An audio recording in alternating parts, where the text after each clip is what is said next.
How to order on McDonald's app.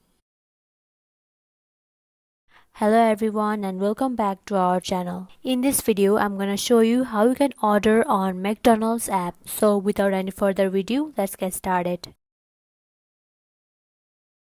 So firstly, head over to your McDonald's application and make sure you are logged into your account.